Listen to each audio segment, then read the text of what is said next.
Honor Club, where honor is real.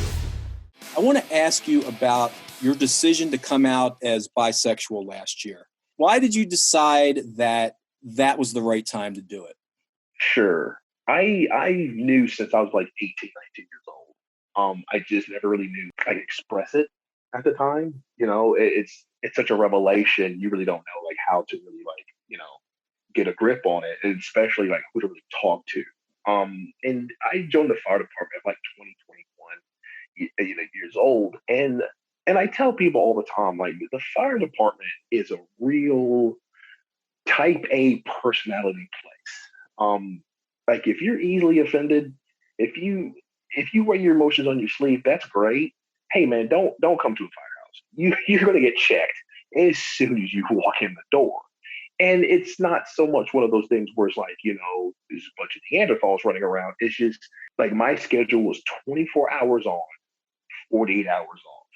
From Wow. 7 a.m. to 7 a.m. I was off for the next 2 days, and then I would have to do it again.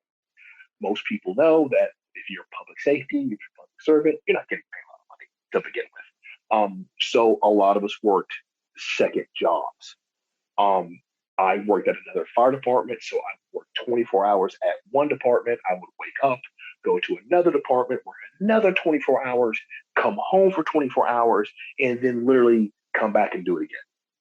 And then you sprinkle wrestling on top of that. You can see I was just busy, constantly busy. But for the fire department, it was one of those things of where at the time I was trying to build a career. I was trying to, you know, set myself up for the future. I never felt as if this was it would never felt as if the right time for me to kind of come out and, hey man, this is who I am, and not have people look at me differently. Because we had a few firemen at the time who were out, and I saw how they were treated, and I didn't like it. I was like, what? Like, no, this isn't this. I can't do this right now. And I kept it to myself. And it's one of the few things I wish I would have done different. I wish I would have came out sooner. But at the same time, I was young and impressionable. And, you know, I wasn't willing to, hey man, do you want to potentially like sacrifice everything that you're building right now to do this? Sure. When I was like in my early 20s, I wasn't. I just wasn't. Now I do say the people who needed to know knew. And those are people who were important to me. You know, they knew. They were always like, hey man, you know, whenever you're ready, I will always have your back. And I appreciate it. But at the time, it just wasn't, for me, it just wasn't the right time.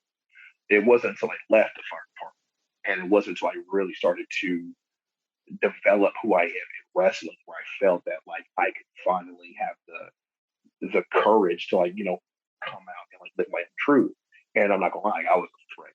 I was so afraid, because it's you get dumped into the I call it the fear of the unknown is strong, man. It'll eat you up. But I guess after a while I didn't care anymore, because I'm like, what's the worst anyone's going to do to me that I haven't already done to myself? Right. Nothing. No, you can't touch me. Like, what are you going to do to me? Like, how is it that me living my own life, my own truth, affects you in a certain way? Because you may not agree with it, which is fine. You don't have to agree with it, but why is it a problem? But since then, it has been such a relief, and it has been such a welcoming of like, hey man, congratulations.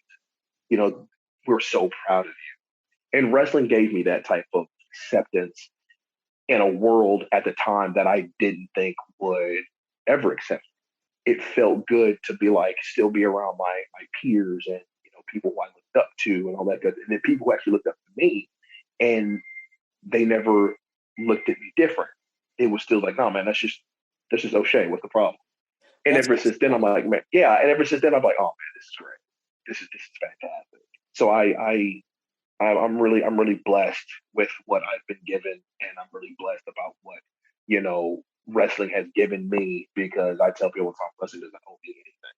But the fact that it gave me that opportunity, yeah, man, I'm forever in debt. Well, you answered my next question, which was going to be, what was the reaction from, your community and your peers? And you said it's been overwhelmingly positive.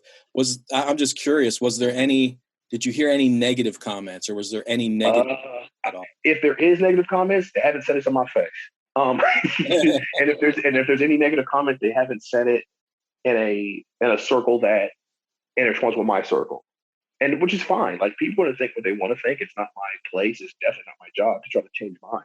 If anything, it speaks more of you than it does of me. So I want to ask you this next question, and it's somewhat out of ignorance because, look, I'm a straight white male, so it's all good, man. I have talked to friends, and I've read that there's a stigma that especially in the African American community as far as being gay or bisexual. Have you experienced that? No, I haven't.